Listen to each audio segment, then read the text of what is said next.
आप यहाँ क्या कर रहे हैं, थोड़ा अपने बारे में, फिर मिथिला के संदर्भ में आप अपने आप को इंट्रोड्यूस जरूर करिएगा। जी अवश्य अवश्य। बहुत सबसे पहले तो आपको कैसा लग रहा है इस प्रश्न का उत्तर दूं मैं। मुझे वास्तविक रूप में गर्व की अनुभूति हो रही है आपके सामने में बैठकर और श्रोताओं से जुड़कर। मैं श्री सुरेंदु कुमार झा हूं मेरा नाम। पेशे से मैं आर्टिफिशियल इंटेलिजेंस में हेड एंड इनोवेशन हूं। मैं एक लेखक हूं जिसने चार पुस्तकें लिखी हैं। 3 अंग्रेजी भाषा में है और 1 हिंदी भाषा में। हिंदी भाषा की पुस्तक पूर्ण रूप से पद्य है। मैं हिंदू चैपलिन भी हूँ और सामाजिक कार्यकर्ता हूँ। प्रौद्योगिकी के क्षेत्र में कार्य करने के साथ साथ भारतीय संस्कृति, अध्यात्म, साहित्य और विशेष रूप से मिथिला, मैथिली और मैथिल समाज के संरक्षण एवं संवर्धन के लिए भी निरंतर सक्रिय हूँ। जहाँ तक मुझसे हो पाता है मैं अपना योगदान अवश्य देता रहता हूँ या देना चाहता हूँ। तो पिछले कई वर्षों से ऑस्ट्रेलिया में रहते हुए मेरा यह प्रयास है कि मिथिला, मैथिली और मैथिल समाज का एक सशक्त पहचान और साझा मंच मिले, जो कि अब तक इतना परिलक्षित नहीं था। इसी उद्देश्य से मैंने अपने साथियों के साथ सहयोग से एक मिथिला कल्चरल सोसाइटी ऑस्ट्रेलिया की स्थापना में सक्रिय भूमिका निभाई। सोसाइटी भी बना ली? जी जी, ये पिछले साल 2025 में मिथिला कल्चरल सोसाइटी का नींव रखा गया। और तो उसके कौन मेंबर बन सकते हैं? इसमें कोई भी मेंबर बन सकते हैं। ये खुला हुआ मंच है। आप लोग आएँ। मिथिला की जो भाषा है, जो संस्कृति है, जो कलाकृति है जी, उसमें सभी योगदान दें। और जो कोई भी मिथिला, मैथिली और मैथिल के लिए योगदान देना चाहते हैं, उन सब के लिए खुला मंच है। एक $51 का एक छोटा सा फी है जो आपको जीवन पर्यंत या आपको इस मंच का क्या बात, मेंबर बना के रख सकता तो है। अपना नंबर भी दे ही दो आप अभी से, जो लोग आपको मैं चाहता हूँ आज ही लोग मेंबर बने आपकी सोसाइटी। अवश्य अवश्य जी, आप लोग मेरा नंबर में नोट डाउन कर लें, 0426399461। मैं एक बार और रिपीट करता हूँ, 0426399461। चलिए, तो अब हम एक उस पर जाते हैं कि मिथिला आप रहे कहाँ हैं? जैसे कि एक ना जुड़ाव होता है जी, कि कैसे आप ये मिथिला में जाके, अभी तो आपने पढ़ाई करी होगी, मालूम दिल्ली से पढ़ाई करी, क्या करा, कैसे आप फिर मिथिला में वापस आए, या मिथिला से आप शुरू से ही थे? कि बहुत ही अच्छा प्रश्न है। मेरी पढ़ाई मेरा जन्म मधुबनी जिला में एक परसौनी गांव है। अच्छा, जी, परसौनी गांव है। फिर तो आप प्योर जी जी, मैं विशुद्ध रूप से, कोई भी थोड़ी सी भी मिलावट नहीं है। तो मधुबनी जिला अंतर्गत एक परसौनी नाम का एक गांव है, उसमें मेरा जन्म हुआ है। और पालन पोषण मधुबनी से लेकर के जो जमशेदपुर का जो पहले बिहार का ही पार्ट था, और फिर बाद में मैंने बनारस हिंदू यूनिवर्सिटी से अपना स्नातक किया और फिर IIT बॉम्बे से मैंने अपने परास्नातक की। BHU में रहते हुए मैंने एक छोटे से ग्रुप की स्थापना की थी, जो मैथिल लोग, जो भी स्टूडेंट मिथिला से आते थे, वहाँ पर उनको अपना आइडेंटिटी खोजना चाहते थे, क्योंकि बनारस एक ऐसा जगह है जहाँ पर सभी जगह से लोग आते हैं। तो वहाँ पे एक छोटा सा मैंने ग्रुप बनाया और वो ग्रुप आज भी सक्रिय है। इस बात का गर्व है मुझे। और मैंने अपने जगहों पे देखा है कि किस प्रकार मिथिला का जो सभ्यता और संस्कृति रही है, कितना महान रहा है। और जब मैं बाहर निकला तो मुझे लगा कि यहाँ पे तो लोग जानते ही नहीं हैं। बिल्कुल। और जब मैं पहली बार यहाँ, बिल्कुल यही एहसास मुझे भी हुआ जी, इतना रिच कल्चर है जी। एक प्रश्न पूछ लूं बीच? जी जी, अवश्य अवश्य। आपने बोला मिथिला से आए, मिथिला क्या जियोग्राफिकली थोड़ा सा बताइए। हाँ, तो मिथिला, देखिए, मिथिला उस संपूर्ण भूभाग को बोलते हैं जहाँ मैथिली बोली जाती है। और मैथिली की जब हम बात करते हैं तो मैथिली सदियों पुरानी भाषा है। माँ जानकी का भी नाम एक मैथिली है जी। तो हम अपने आप को माँ जानकी का संतान मानते हैं। हाँ हाँ, वही। और उस तरह से जो भी भूभाग है, जैसे 8-10, तो ये नेपाल तक जाता है। जी, 8-10 जिला भारत में हैं। और नेपाल का जो तराई का क्षेत्र है, जो बिहार के उत्तरी भाग से जुड़ता है, उस सारे क्षेत्र में मैथिली बोली जाती है। और माता जानकी का सबसे बड़ा मंदिर नेपाल जनकपुर में जनकपुर में जी। तो ये सारा भूभाग तो मैथिली इसका है। जो भूभाग अभी जैसे आज की करंट फॉर्म में जी, कौन कौन से इसमें डिस्ट्रिक्ट आते हैं, क्या एरिया है इसमें अब जैसे मान लो मैं कहूँ कि पटना, हाँ। नॉर्मली मिथिला का आशय संभव बिहार से हो जाता है, जी, पूरा बिहार इसमें नहीं है, if I am not wrong. बिल्कुल सही है। तो देखिए, जब हम बिहार बोलते हैं तो बिहार में भोजपुरी बोली जाती है, जी। मगही बोली जाती है, बज्जिका बोली जाती हाँ। है, अंगिका बोली जाती है और बहुत सारी भाषाएं हैं। बिहार अपने आप में बहुत बड़ा, बहुत ही बड़ा है, रिच सही। एक प्रदेश है, बिल्कुल। भाषा की दृष्टि से, कला की दृष्टि से।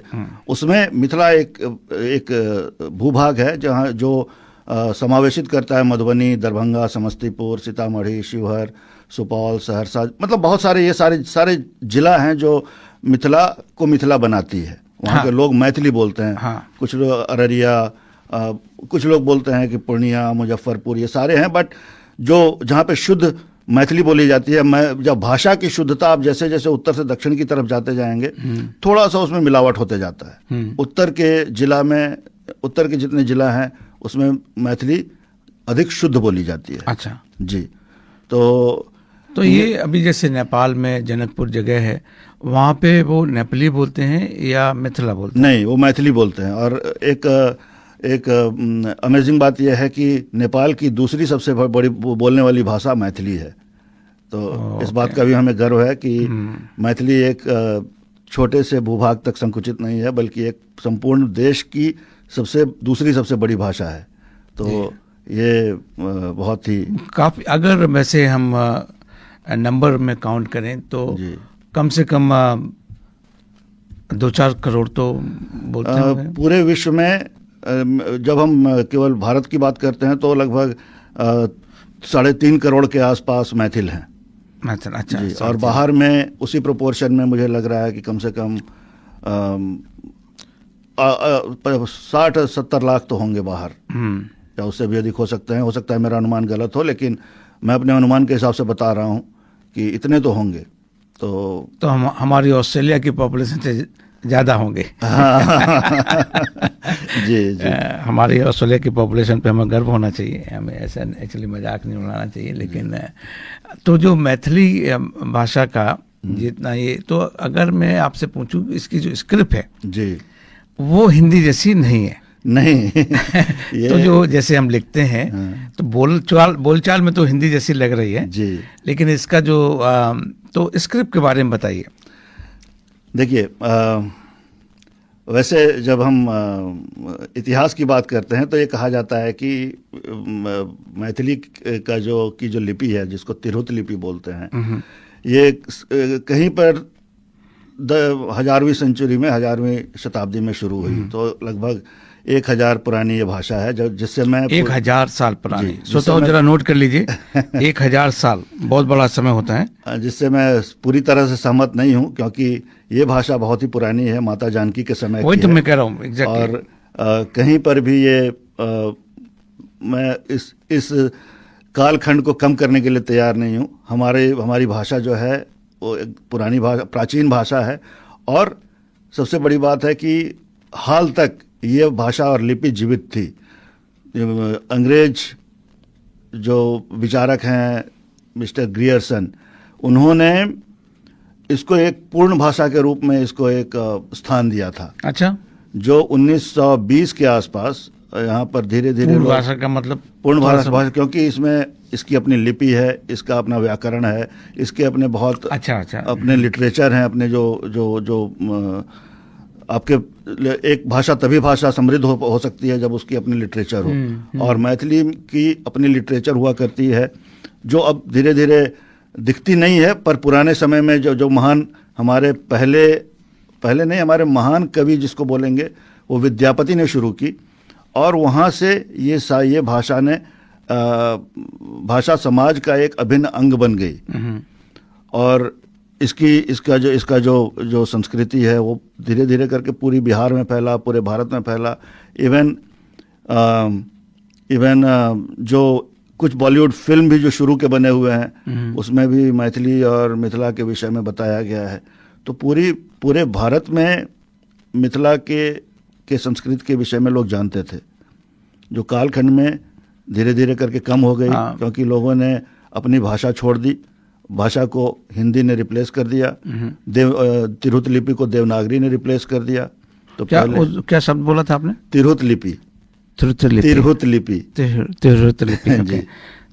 तो वो लिपि, तो ये जो लिपि है, मैं जो खुद कल मैं जब प्रोग्राम के बारे में तैयारी कर रहा था, तो ये बंगाल उड़ीसा के उससे मिलके बना। असमिया, बंगाल, असमीज और उड़ीसा, इन तीनों से मिलके बनाई है। नहीं, ये तीनों भाषा इसी लिपि से निकली हुई है।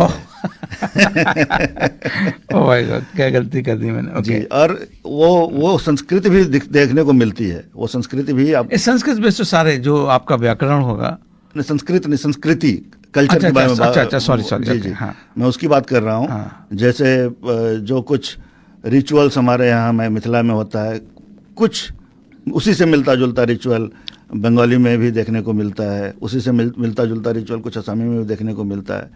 तो इस तरह से हम ये बोल सकते हैं कि सारे एक ही संस्कृति के हिस्सा रहे हैं। अब समय के हिसाब से सभी भाषाएं अलग हो गई और सब अपने आप में एक महान भाषा है। तो नहीं, एक भाषा से जो मेरा क्यों मैंने इस प्रोग्राम को बहुत वो दिया है कि भाषा संस्कृति से बहुत कुछ जुड़ा होता है जी। अब जैसे कि आपने नॉर्मल सुना होगा कि हम इंग्लिश में यू करके बात करते हैं, सही बात, कोई भी बड़ा है छोटा है कोई फर्क नहीं पड़ता है। लेकिन जब हम हिंदी में बात करते हैं तो आप करके बात करते हैं या तुम करके बात करते हैं, वो छोटे बड़े का होता है। तो इससे फिर क्या आया, हमारी संस्कृति, हमारी कल्चर, कैसे हम बड़ों का सम्मान करते हैं, ये फर्क होता है। तो ऐसे ही कुछ मैथिली में भी होना चाहिए। मैथिली में जैसे मैंने बताया, जैसे हम उत्तर से दक्षिण की तरफ जाते हैं, आपने नेपाल से शुरू किया, फिर बिहार में इंटर किया, आपने मधुबनी में इंटर किया, फिर नीचे दरभंगा है, और इस तरह से जैसे जैसे आप दक्षिण की तरफ जाते जाते हैं तो भाषा की शुद्धता और कम हो जाती है। हाँ, कम हो जाती है। तो वहाँ हम भी बड़ों का सम्मान करते हैं और उनको हम उनके आदर सूचक शब्द हमारे यहाँ अहाँ है, जैसे हम सबको तुम नहीं बोल सकते, वहाँ पर बड़ों का सम्मान सबसे ऊपर रखा गया है। तो जैसे बड़े भाई हुए, बड़े जैसे पिताजी हुए या फिर दादाजी हुए, तो इन सबको हम अहाँ बोल के संबोधित करते हैं। अहाँ केना छिए, अहाँ की करे छिए। और अपने बच्चों को भी हम अपने घर पे भी सभी को अहाँ करके ही बातें करते हैं। मेरी माता जी ने मुझे कभी तुम नहीं कहा। अच्छा जी। तो यहाँ पर सम्मान सबका है। मिथिला में मैथिली एक भाषा है, छोटे हैं बड़े हैं सबको आप अहाँ करके बातें करते हैं। लेकिन वही जैसे जैसे हम दक्षिण की तरफ जाते हैं तो भाषा में थोड़ा सा मिलावट होना शुरू होता है। फिर वहाँ पर तू आ जाता है, तुम आ जाते हैं, तो वहाँ पर फिर लोगों को फिर तू करके संबोधित किया जाता है। लेकिन इसके कोर में यही है कि हम हमसे बड़ा हो या छोटा हो, सबका हम समान रूप से सम्मान करते हैं। तो आपने, मैं थोड़ा सा क्लैरिफाई करना चाहता हूँ, उसके बाद में छोटा सा